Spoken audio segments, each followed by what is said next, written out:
रिश्ते में तो हम तुम्हारे बाप होते हैं, नाम है शहंशाह।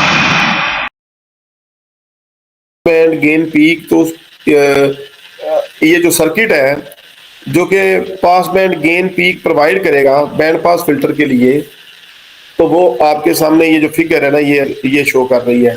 So this is the band pass filter having a pass band gain peak. सही है, ये हम पास बैंड में एक पीक गेन को शो करेगा, ये वाला जो फिल्टर है। तो इसकी कैरेक्टरिस्टिक्स आप पढ़ लें यहाँ पर।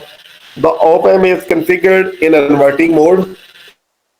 तो जो ऑप एम है पहले नॉन इन्वर्टिंग मोड में हमने पढ़ा है, अब ये जो है ना ये इन्वर्टिंग मोड में है। तो आप देख सकें कि इसकी जो पॉजिटिव टर्मिनल है वो ग्राउंडेड है, जो नेगेटिव है उसके ऊपर सिग्नल हम प्रोवाइड कर रहे हैं, और इवन के जो फीडबैक सिग्नल है वो भी इसी के ऊपर प्रोवाइडेड है। अब यहाँ पर पहले हम देखते आए हैं कि भाई आउटपुट और कन्वर्टिंग पिन के दरमियान जो है ना वो एक रेजिस्टेंस होता है, और वो रेजिस्टेंस सिर्फ यहाँ शो नहीं किया गया, लेकिन वो रेजिस्टेंस ये है R2 जो आपको नजर आ रहा है ये।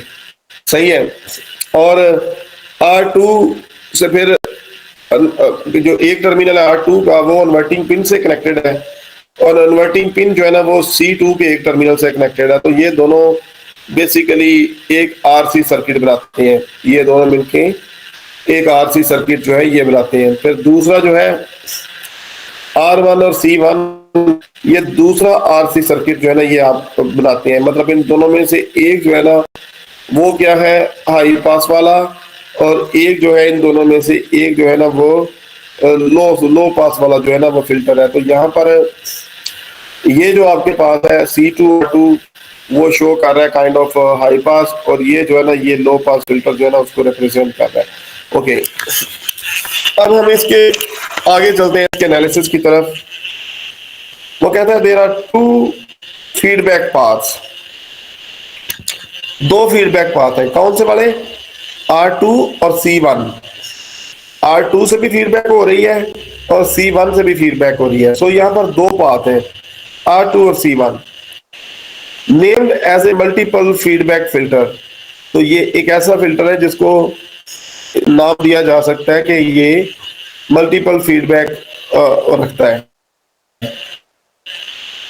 This is a route circuit without RB। तो अगर हम इसमें से RB को एलिमिनेट कर दें तो ये राउट सर्किट बन जाता है। RB is added to control, RB is added to control Q value without changing KPB value। तो मतलब वो कहता है जो है ना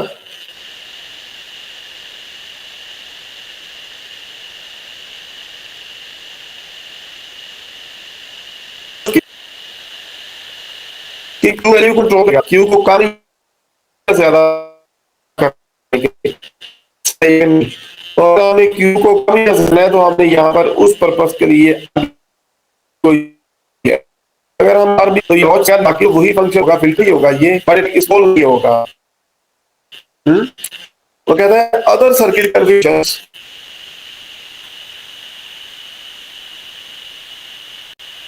शैनन की नॉन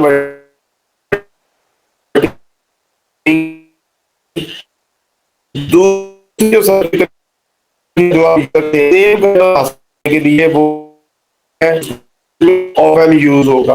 वो कहता है active band pass filter use कर सकते हैं, इसमें कंडक्टर भी होगा, कैपेसिटर रेजिस्टेंस भी कंडक्टर है, फिर उसका एरिया इंक्रीज कर देगा, उसका थोड़ी वेट इंक्रीज कर देगा। तो मतलब और भी बाकी सब है यूज करके सेम काइंड ऑफ कर सकते हैं। Generally design for specific values. सही है, ओके। तो नेक्स्ट स्टेप है जी हम इसका एनालिसिस करेंगे और इसका ट्रांसफर फंक्शन जो है ना वो हासिल करेंगे। ठीक है, जो जिस तरह का तरीका हम पहले यूज करते रहे हैं वही मेथड हम यहाँ पर अप्लाई करेंगे कि इस सर्किट को दो हिस्सों में डाइसेक्ट कर देंगे। क्या करेंगे?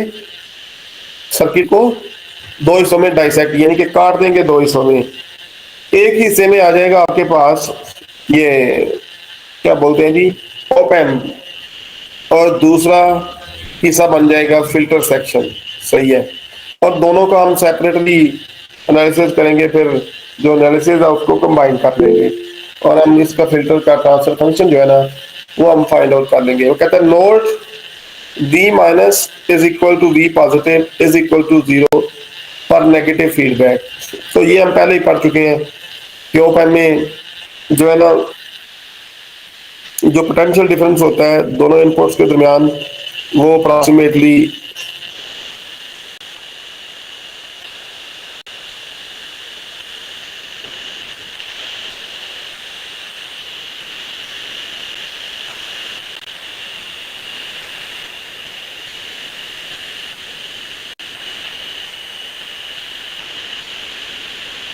तो दोनों इनपुट्स के दरमियान जो पोटेंशियल डिफरेंस होता है वो हमें पता है कि 0 होता है, दोनों सेम पोटेंशियल के ऊपर एग्जिस्ट करती हैं। तो अगर पॉजिटिव पिन ग्राउंडेड है 0 वोल्ट के ऊपर है तो नेगेटिव जो टर्मिनल है वो भी अप्रॉक्सीमेटली वर्चुअल ग्राउंड के ऊपर एग्जिस्ट करेगी। अब डेरिवेशन का जो प्रोसीजर है, वोल्टेज गेन की इक्वेशन लिखेंगे इस सर्किट की and then we will write KCL on a node. तो केसीएल हम अप्लाई करेंगे ऑन ए नोड और उसकी इक्वेशन हम बनाएंगे। सबसे पहले इस सर्किट को आप देखें, ये जो आपके पास है, ये वाला जो आपके पास सर्किट है, तो इसमें देखें कि ये Vx जो है ना, जो रेजिस्टेंस RB है, पॉइंट B जो है, तो पॉइंट B के क्रॉस जो वोल्टेज है ना ये Vx ऑफ t है। ये वोल्टेज जो है ना ये बेसिकली इनपुट वोल्टेज है, ये जो एम्पलीफायर है बेसिकली ये। So Vx is the input, V0 is the output. So V0 over Vx, ये जो इसकी गेन है, क्योंकि ये अनवर्टिंग है ना, सो अनवर्टिंग है ना, इन्वर्टिंग ओपैम है, तो इन्वर्टिंग ओपैम में आपको पता है कि जो आउटपुट टू इनपुट वोल्टेज की जो रिलेशन होती है वो होती है माइनस RF ओवर RI। ये पहले हमने पढ़ी है। यहाँ पर RF क्या है, R2, और RI क्या है या R1 क्या है, वो है इम्पीडेंस ऑफ कैपेसिटर C2। ये जो कैपेसिटर C2 है इसकी जो इम्पीडेंस है वो RI को रिप्रेजेंट कर रही है। सो बेसिकली हमारे पास फार्मूला आ जाएगा V0 over Vx is equal to minus R2 to ZC2। सही है। तो ये R2 feedback resistance over ZC2 which is the impedance of the input capacitor C2। So ZC2 जो है ना 1 ओवर SC2 के बराबर है, तो हम ये ZC2 को 1 ओवर SC2 से रिप्लेस करते हैं, फर्दर सिंप्लीफाई करते हैं और Vx की फॉर्म में अगर लिखें तो ये बन जाएगा minus 1 over SC2 over R2 time V0 is equal to 1। ये आपकी इक्वेशन 1 बन जाएगी। ठीक है कि नहीं। दूसरा साथ जब हमने इस सर्किट को दो हिस्सों में डाइसेक्ट किया तो इसको जरा आप देखिए, ये वाला पार्ट ओपन वाला तो मैंने आपको सारा एक्सप्लेन कर दिया। अब दूसरा पार्ट जो है वो अगर आप देखें तो वो क्या शो कर रहा है हमें, जब सिग्नल जो है ना, जो वोल्टेज है, ये जो भी सिग्नल भेजेंगे ये R1 के थ्रू ये सिग्नल जो है ये RB से होता हुआ ऐसे वापस आएगा। क्या करेगा, ऐसे। सही है ना, क्योंकि एक लूप ये कंप्लीट हो जाता है, ये R1 RB एंड VI, ये वन लूप हो गया। और यहां पर ये लूप ये वाला है VI R1 RB और ये लूप कंप्लीट हो गया। जो दूसरा जो लूप बनता है वो अगर आप देखें तो ये जो ग्राउंड है, ये वाली ग्राउंड, ये वर्चुअली यहां भी कनेक्ट होती है। कहां होती है, ये यहां भी कनेक्ट होती है, इस पॉइंट के ऊपर भी। सही है ना, इस पॉइंट के ऊपर भी ये ग्राउंड जो है ये वर्चुअली कनेक्ट होती है। तो इसका मतलब ये हुआ कि C2 जो है उसका एक पॉइंट तो B से कनेक्टेड है लेकिन दूसरा पॉइंट ग्राउंड से कनेक्टेड है, तो लिहाजा B, ये नोड B है। नोड B जो है ना उसके और ग्राउंड के दरमियान फिर C2 आ गया, ये वाला कैपेसिटर। सही है, तो यहां पर ये कनेक्ट हो गया। C1 को अगर आप देखें, C1 का एक टर्मिनल जो है ना वो कनेक्टेड है B, नोड B से, ये आ गया। इसका दूसरा जो टर्मिनल है वो नोड A, ये वाली नोड जो है यहां पर कनेक्टेड है, या यहां कह ले। और इस नोड के यहाँ वोल्टेज कितने हैं, V0 सही है। तो देखिए यहाँ पर C1 जो है ना उसका दूसरा टर्मिनल नोड ए के ऊपर कनेक्टेड है, और नोड ए और ग्राउंड, ये ग्राउंडेड ना, ये ग्राउंड टर्मिनल है, ये नोड ए, ये सारा जो है उसको रिप्रेजेंट कर रही है। तो इसके दरमियान जो वोल्टेज है वो है V0 सही है। वोल्टेज क्या है, V0। सो नोड ए और ये जो वर्चुअल ग्राउंड है इसके दरमियान again we have resistance R2 सही है ना, वी हैव रेजिस्टेंस R2। तो ये हमारा जो बेसिकली जो पैसिव नेटवर्क बनता है रेजिस्टेंस का, वो ये आपके पास यहाँ पर आ गया। इसका भी हमें एनालिसिस करना है। वो कहता है नेग्लेक्ट फॉर फर्दर एनालिसिस, कि हम इसको बेसिकली नेग्लेक्ट भी कर सकते हैं, ये जो आपके पास रेजिस्टेंस R2 है।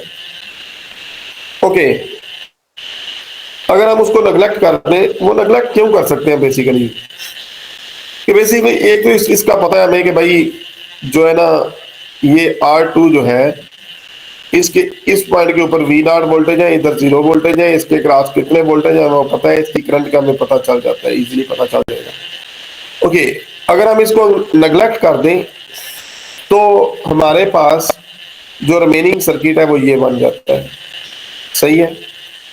अगर हम ये नोड बी जो थी, ये वाली नोड बी, ये इसके ऊपर हम नोड बी के ऊपर अगर हम KCL अप्लाई करें तो वो कहता है जो इनकमिंग करंट है ना जो R1 से आती है वो 3-4 हिस्सों में बदल जाती है। Incoming current I1 is equal to current through C2, current through RB and current through C1 सही है, करंट थ्रू C1।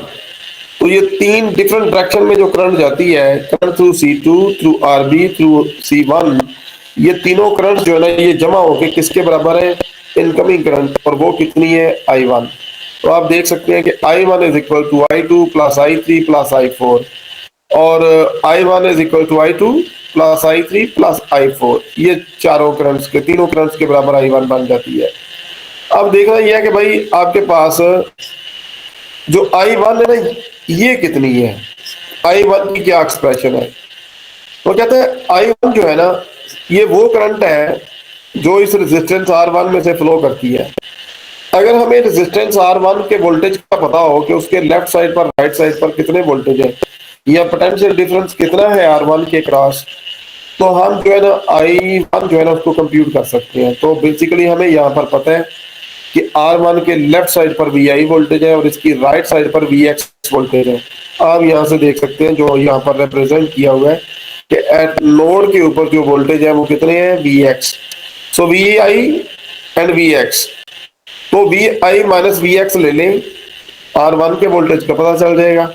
इसको R1 से डिवाइड कर दें तो आपको I1 का पता चल जाएगा। तो ये I1 is equal to this, ठीक हो गया। ओके, नेक्स्ट I2, क्योंकि हमें वोल्टेज Vx का पता है, सो Vx वोल्टेज जो है ना वो C2 के क्रॉस है, पहले भी मैंने प्रेजेंट किया यहाँ पर। ये जो C2 है इसके एक टर्मिनल नोड B से कनेक्टेड है, दूसरा ग्राउंड के साथ कनेक्टेड है, वर्चुअल ग्राउंड। सो C2 के वोल्टेज का हमें पता है कितने हैं, Vx। Vx को अगर कैपेसिटर की इंपीडेंस से डिवाइड कर दें तो कैपेसिटर की इंपीडेंस क्या है, ZC2 से डिवाइड कर दे तो हमें I2 का पता चल गया। I3 जो है ना ये रेजिस्टेंस RB की करंट है, क्योंकि हमें RB के वोल्टेज का पता है, VX वोल्टेज है, VX को RB से डिवाइड करो तो इसका भी पता चल गया। जो तीसरी करंट है वो है I4, तो I4 जो है ना ये C1 की करंट है। C1 की लेफ्ट साइड पर वोल्टेज है VX, नोड B के वोल्टेज कितने हैं, VX, और C1 के राइट साइड पर वोल्टेज कितने हैं, V0 आउटपुट वोल्टेज। सो VX माइनस V0 ये कैपेसिटर C के वोल्टेज, C1 के वोल्टेज है, और अगर इस वोल्टेज को VX माइनस V0 को कैपेसिटर C1 की इंपीडेंस से डिवाइड कर दिया जाए तो C1 की करंट जो है ना हमारे सामने आ जाएगी। तो उसी तरीके से हमने किया है कि VX minus V0 over 1 over SC is the current I4। ये आपके पास इक्वेशन आ गई। अब इसको सॉल्व कर लो, वेरिएबल्स को सेपरेट कर लो, VI को एक साइड पर ले जाओ। सो ये जो पहली टर्म है VI minus VX over R1, ये आ जाएगी V I over R one, और V X over R one को दूसरी तरफ ले जाओ, ये दूसरी तरफ हम ले गए।